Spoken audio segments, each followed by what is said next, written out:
The boy Jed's back. Where did he go? Stay tuned on Motivational Moments. Yes, sir. Roll credits.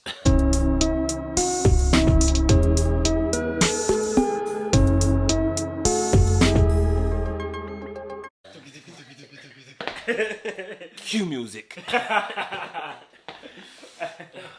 Okay, 3, 2, 1. What's going on, people? We are back with another episode with your boy Jedediah. and you know your boy, me, Fabian, and we are here to talk about where Jed has been for the last week. The boy's been missing. He's not been in London. He's not been in the city. He looks tan. You'd think he would have flown out, people. Think I was Where you been? Where you been, Reggie? breaking rules, bruv. Breaking rules. Burson would call me at the airport if I was out You know what I'm there. saying? You've been quarantining for self-isolating 2 weeks. You know them ones there now. We don't listen to Morris on them things there. Hey, we're not suggesting you do that, people, but Yeah. we're not suggesting that, you get me? I haven't been international, so it's okay. It's I didn't need to quarantine or nothing like that. But you know what? I did feel like I was in a different country at certain times. I definitely felt like I was in a place which I did not recognize for the Like, some of the videos you put up and you showed me, like, it looked amazing. Like, I was like, damn, I could be there right now. Yeah, for real. I can't lie. Every single time I posted a video or anything, and what we'll do is we will attach some clips, some pictures. On our Instagram, following Instagram. Yeah, so follow on Instagram. And it was just, it was beautiful. It was genuinely beautiful. Yeah, it was incredible. I loved being there. So, like, well, just tell me, like, how was your week? Did you have a great week? What was it fine? Did you find any struggles? Like... Okay, so no, the week was incredible. I should tell the people where I was really. Yeah, first of all, where was you, bro? So I went to a place called Norfolk. Okay. So for the international listeners, because we've got a few now, Norfolk is, and also for people who haven't left London or the city that they're listening from, Norfolk is on the.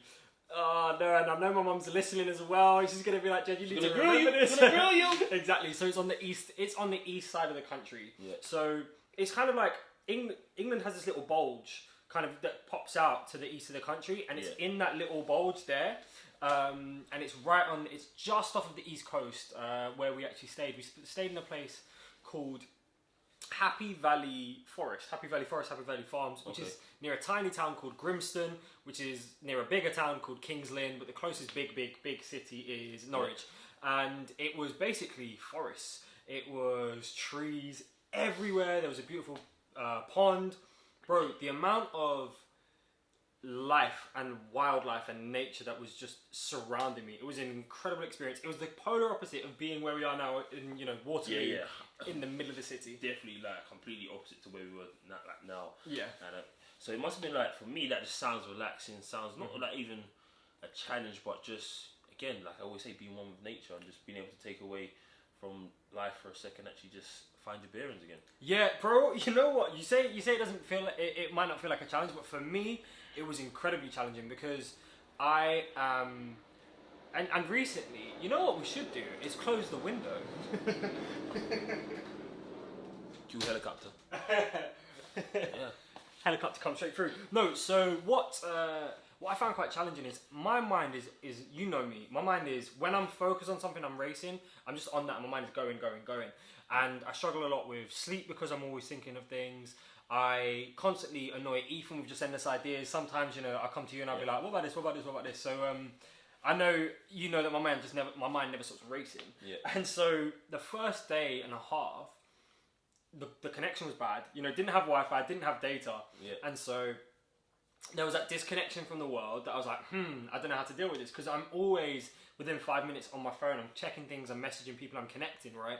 So there was that cut off of connection, and there was also that lack of stimulation to keep my brain like really moving. Yeah. And so, bro, I was like, what do I do? What do I do with all this free time? I was like, I don't know what to do when like there's nothing to do. Yeah. And so I spent a lot of time that first day just getting to grips with the concept of not doing something, not doing anything, and that being okay.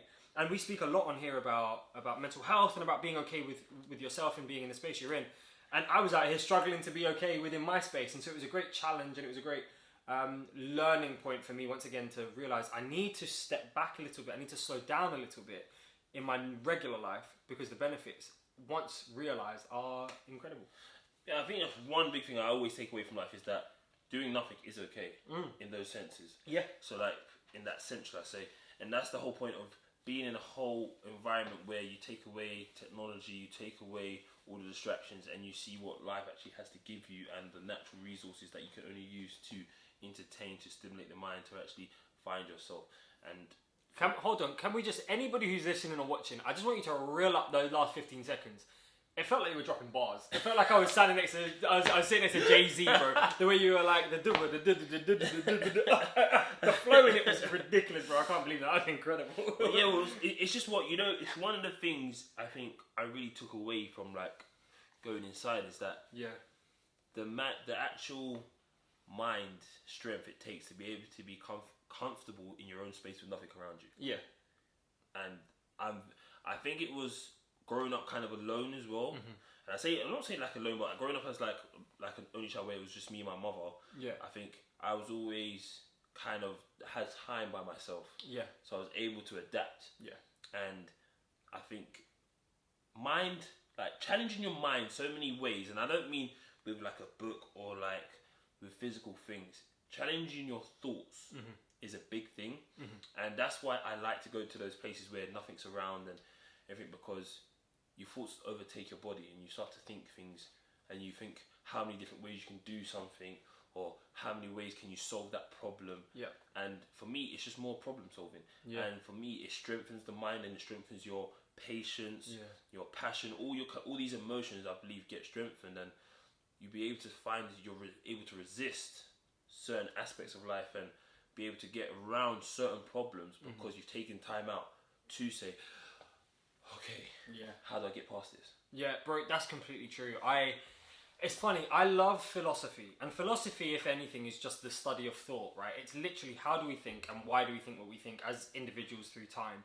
And I love philosophy, but I am not a philosopher in myself, which annoys me because I want to be. I want to be somebody who studies thought, who studies why I think things, and it comes back to a lot of what you were talking about there, and challenging your thought processes and your decisions and reviewing yourself, right? Yeah. It was said that Abraham Lincoln, or maybe George Washington, I don't know enough about my American presidents, people, so if anybody knows what the right reference is here.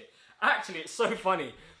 Where I got this quote from is from this book, The 7 Habits of Highly Effective People, which Ethan is currently reading. It's crazy how that's just there. Yeah, it's just there. That's where I got. We didn't plan that. No, we didn't. Yeah. So it's either Abraham Lincoln or George Washington said every Friday they would stop and they would spend at least half an hour going through every single thing they did every day that week and challenging themselves. Why did I do this? What was the purpose behind it? That kind of process. And I don't do that. Because my mind is always on to the next thing. It's always racing forwards. I don't look back enough and I don't look in enough. Yeah. And this is what that time away really gave me the concept of being able to do. To just stop and just to think.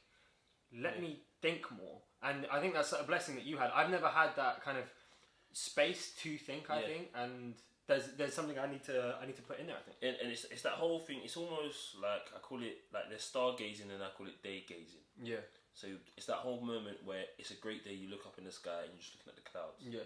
I did the other day where I literally was just looking up and just. It's not the case I'm looking at the clouds. I'm looking through the clouds. As I look through the clouds, I see the future. I see the past.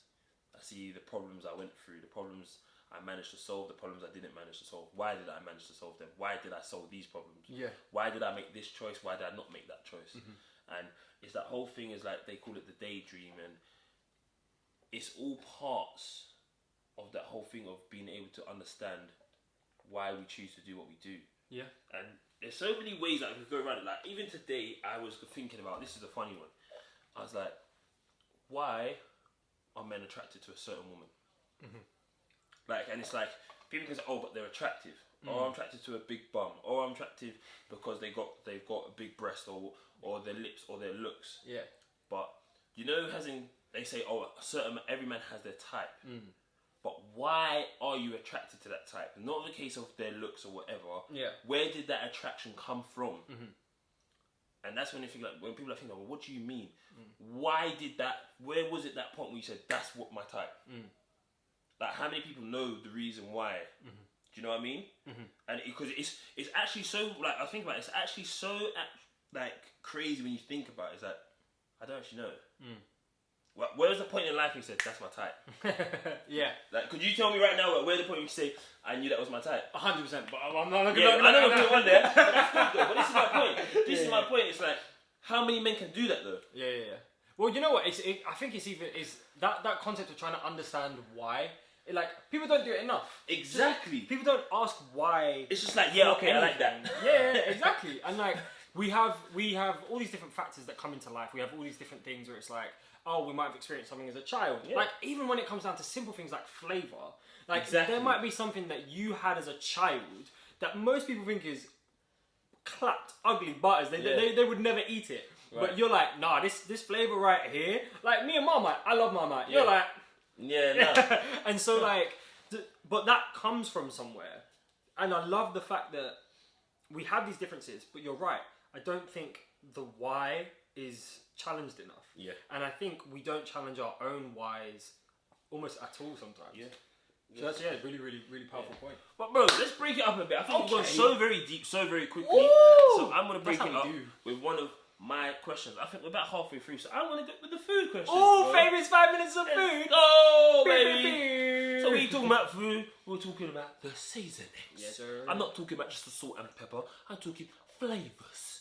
Right. What I would like to say before we get onto Fabe's 5 minutes of food, we've been sharing this podcast a lot, and I was speaking to somebody literally yesterday about it, and they said they were so grateful that we had a food segment in there. They were so happy and they were so overjoyed that there was a food segment in there, and I was like, hey, that's Fabian right there. Let's go, baby. Let's go. He's got to have the flavours. Don't worry. There's gonna be parts when I'm actually gonna be whipping it up, talking about it, and at the same time, we've got to sort some things out. We're building. But yeah, so I just thought you should know that people are feeling the food, bro. Oh, thank you, everyone. Like and subscribe, Thank you very much, and more food will be out there soon. Yes, sir. Anyway, so get into it. So today's question for Fabian's 5 minutes of food. Yeah, I'm not gonna say I don't want one. I want two. And going on today's topic, also, I want why. Oh, right. Okay. So the question is, what are your 2 go-to seasonings to use? Yeah. When cooking a meal. You know what's so funny? I remember seeing this question before we got onto recording, and I was like, I should really think about this before we start. And I didn't think about it, and now here we are, and I've got egg on my face. don't tell Ethan that we said I got egg on my face. Wow. I like that one. Yeah. Okay, so what are the 2 seasons that I can't live without? Yeah. If I was to be stereotypical, I'd say salt and pepper. Yeah. I'm not going to say that. I do genuinely think though, if you add salt and pepper to most meals, it's a good thing to add. I don't think that is all seasoning is, but I also think it adds a good texture, it adds good flavour. I completely get that because when there's times when I'm cooking and you don't actually taste certain flavours. Yeah. As soon as you add some salt, flavours bro, come out of anyway. Completely. So I think it is a joke for salt and pepper to be a thing, but I also think salt brings out flavour in so many things. Salted caramel is a beautiful combination. So anyway, that's just that little aside there. What are the 2 seasonings? So there's a seasoning that I put in almost every piece of cooking I do, and Ethan's starting to just hate it. Yeah. And that's Cajun seasoning. Okay. I love Cajun seasoning. So I went to New Orleans in 2016 and had Cajun seasoning on everything. I couldn't even really tell you what the flavour is now, actually, if I think about it. There's a little bit of heat in there. There's a little bit of smokiness. Yeah. It's beautiful. I genuinely put it on my broccoli. Who does Cajun chips? I think Five Guys do Cajun chips. They do the Cajun chips. So nice. Very nice. So nice. So I think Cajun seasoning isn't celebrated enough. So 1 is Cajun seasoning, right? And then number 2, that's a really good question actually, because I haven't even thought that far. I've done 1. You give me 1, and then I'll get back to mine. I'll give you time. So I'm gonna go. So obviously, we're saying seasons. It can also be a flavour, and I think that's what you come in there. Yeah. And mine's gotta be garlic. Oh, you could never go wrong with a bit of garlic, Because I was gonna say like herbs and garlic. Yeah. But for me, it's not like I'm not talking about garlic crisp or like garlic chips. I think when I'm cooking, one of the main ingredients I find I just have to put in is garlic. Yeah. It's like garlic butter. what makes the difference is that garlic. Yeah. It's like when I have fish, I need that garlic in there. The garlic's got to be there. It has to be there. I'm cooking my chicken. I'm cooking the meats. I need that garlic there because it does something to the actual meat. Yeah. So for me, it has to be garlic. I just like what it does. Obviously, the benefits from it as well. Get great health benefits. Yeah. And obviously boosts the testosterone for the gym. Ooh, you know what? I think garlic is a great one. And I'm gonna be so brutally honest with you. There was a time when I was really not onto garlic. Yeah. Because I remember having a meal. This is when I was really being super vegan. Like was non-stop vegan for like a year. Yeah. And there was a meal. I went to a hotel because with work I traveled quite a bit and. Yeah. And I was like, do you have anything vegan? And they were like, no, but the chef will make something. Yeah. And it was just mushroom and garlic in a wrap. Oh, yeah. Bro, I lost it. I can't lie. I went off garlic, which is annoying because garlic doesn't actually sound like a meal anyway. Exactly. It was horrible. And so, it was like 1,000 slices of mushrooms with garlic in a wrap. Yeah. Like, that's all it was. Even I could tell, like, put some greenery in there. Bro! Like, if it was like freaking broccoli, mushroom and garlic. Yeah. Or if it was like a rich cabbage with some like onions in there with the garlic and the mushroom. Then you got a little bit of peppers in there, something like that. I'm saying I just gave you some vegan meals quickly. Told you 5 minutes of food is what we do. Let's go. Yeah. So I fell off garlic, but now I've jumped back on it. So I appreciate it now. Garlic and a lot of the cooking we do. So yeah, I would say garlic as well. Definitely is up there. Okay. So for number 2, I would say for me. Oh, that's a great question, but I'm gonna say jerk seasoning. You know, I was thinking that as well. Like, if you want flavor, if you really want something that's gonna light up your whole palate, you want something that is gonna exercise every taste bud in your mouth. Yeah, it's jerk. Jerk. You could literally jerk season a broccoli, and I know people are gonna say the caucasity of the man. You could jerk season a broccoli and make it taste completely different and wonderful. I love jerk seasoning. It goes in so many places, even when it shouldn't do. It just fits. So yeah, I'd say jerk seasoning is number 2 for me. So like, I would have said jerk. So I can agree with that as well. But for me, jerks. There's levels to the jerk seasoning. So it's about how you use it. 100%. The flavor you get from when you use the jerk seasoning and you say you put it in the oven is one way. But the levels when you use the jerk seasoning and you put it on, say, a barbecue pan and you smoke that for an hour to 2 hours, it's a different level. Like, I did some jerk chicken thighs last week. Rubbed them down, put them on the pan, on the jerk, in the barbecue, and I ate them through the week.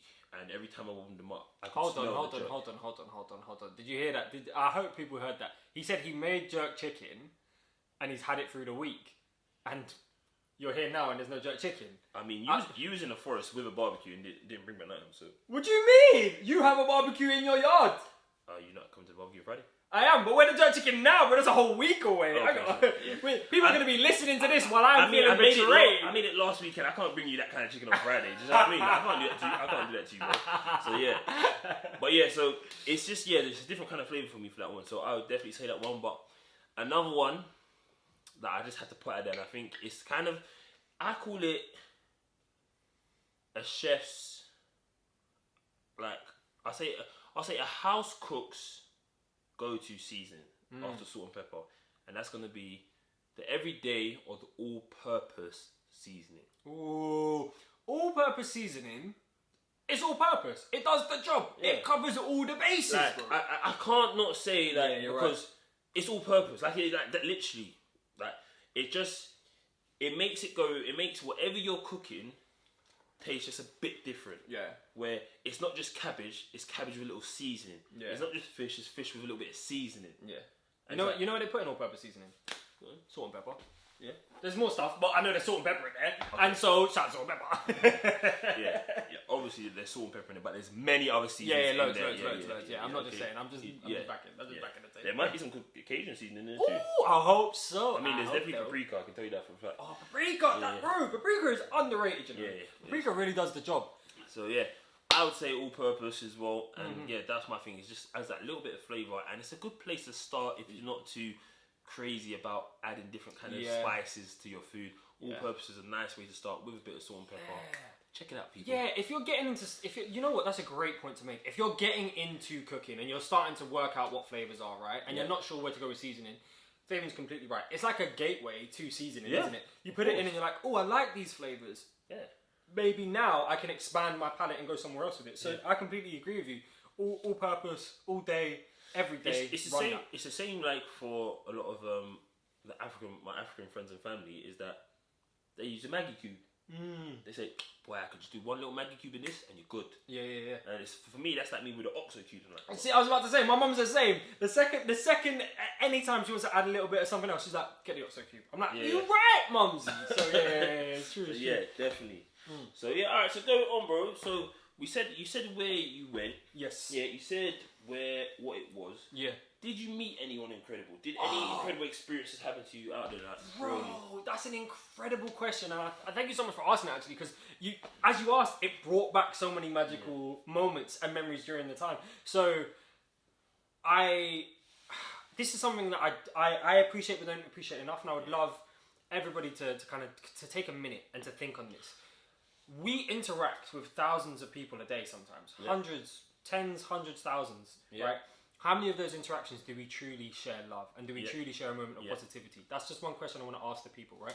Because I try to share positivity in every interaction I have. You really do. And so hopefully, just this conversation that we're having now will help people interact in a more positive, loving way, you know? So I want to call out one moment for sure, and then another moment might come to me while I'm thinking of it. Okay. So on the last day, me and my mum went to go see the seals. Okay. Now, I did not know this, and this is me being silly, but there are seals that come to mainland England. Yeah. They come to what's a place called Blakeney Point.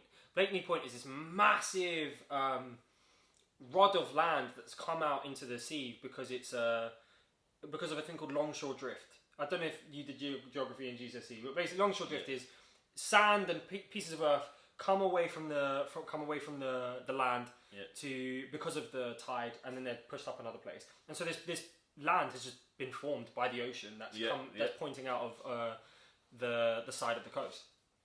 Anyway, these seals have been coming here for hundreds of years, and me and Mum wanted to go see the seals, and so I called up, and there's a company called Temple Seals. If you guys are ever in Norfolk, ever in Norwich, and you want to go see the seals, I would definitely shout out Temple Seal Tours. They were fantastic, right? And I called them, and she said hello, and I said, what's your name?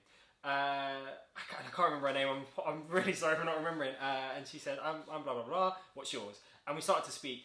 I didn't know she had me on loudspeaker. I didn't know this until after I met them the day after. I didn't know that she had me on loudspeaker, and her dad was in the back as well. Yeah. And apparently they get quite some characters who call them and stuff, and are like demanding of things, and like, I'm not going to see seals, make sure I'm going to see the seals, all this kind of stuff. Yeah. You can't control the animals, you know, exactly. it's not a zoo. Yeah, exactly. So, but I was just like, I hope you're having a wonderful day. And in that moment, the defensiveness that she had, because you do get some characters who call and demand stuff, the defensiveness that she had, because I asked for her name and I was a bit forward. The second I said, I hope you're having a wonderful day, there was a warmth in her voice that suddenly came through. There was a magical moment in where we connected. She said, I hope you're having a wonderful day too. And so in that moment, there was warmth from both sides. And so we booked the tickets to see the seals, and the next day we went to see the seals. And on that trip, we get on the boat, and this is a family-run business. And the woman who signed us up, she said, that's my dad. You get to sit next to him while he's driving the boat, and he'll tell you some stuff. And halfway through the journey, he passed the boat, the driving of the boat, over to his grandson, and he sat down. And then we were very fortunate. We just got to listen to this man who'd done this job for 62 years talk about his experiences of working with the seals and like going and taking people out to see the seals over that time. And I don't know if I've ever, forgive me if I have, and somebody's listening who could challenge that, but I don't know if I've ever met somebody who has done something for 62 years consistently and done something that they truly love for 62 years. Yeah, it's a long time. It's a really long time. You know, it's over twice as long as I've been alive. This person has been doing this job, and they shared with me the beautiful moments, the tough moments, how their business has changed, how they have changed. And that was just an incredible experience for someone to be so open and to be so honest, and also to be so true to themselves that this is what they do. They could, you know, decide to go and travel to anywhere in the world, but you know what? They love being where they are, they love doing what they do, and they love sharing in that moment. I said, you know, this is one of the best experiences of my life, and he said, that's why I do it. And that's what we're about. That's what we're all about. We are about trying to bring people joy and love and happiness. And this person does this every day, just through their own passion. So I would say that was the most incredible interaction I had, because I saw someone who's incredible at what they did, who loved what they did, but also who loved what they did because it gave other people truly great experiences. Yeah. So I hope that answered your question, bro. But that's it. It's like, it's the thing, you're sharing something that you took in. Yeah. And it's that whole thing we said earlier. It's like, what are you taking in everything that happens around you?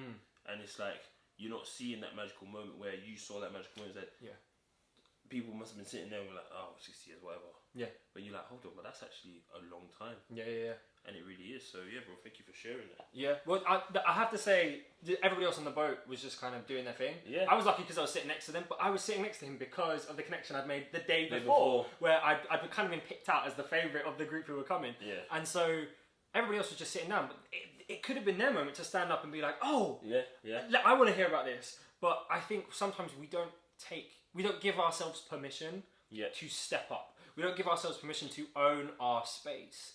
And I think that's becoming a running theme, is owning our space. Own your space. Guys, own your space. Genuinely. Own your space. Step into something. If there's a boundary, the boundary will be set. But if not, you could learn something new. So that's another little bit of a tidbit of information I want to share. Nuggets! What it do, people, just out here doing a quick edit and realise that part of the edit or part of the video actually corrupted on the camera.